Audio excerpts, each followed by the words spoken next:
প্রতিদিন খবরের কাগজ উল্টালে দেখতে পাবেন প্যালেস্টাইনে ইসরায়েলের নির্মম হত্যালীলা।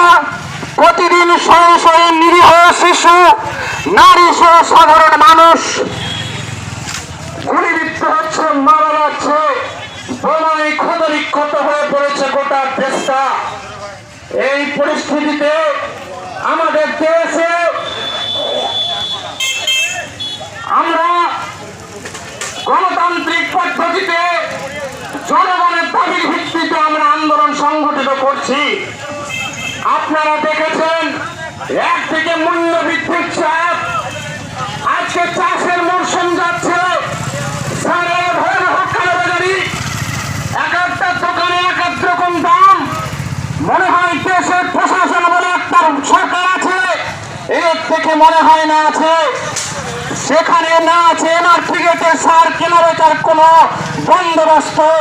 চাষিদের কাছ থেকে টাকা লুটের একটা পরিকল্পনা করছে। আপনারা শুনেছেন যে আজকে কেন্দ্রীয় সরকার নতুন করে শিক্ষানীতি প্রণয়ন করেছে, যে শিক্ষানীতিতে সরকারি শিক্ষা ব্যবস্থা বলে কিছু থাকবে না।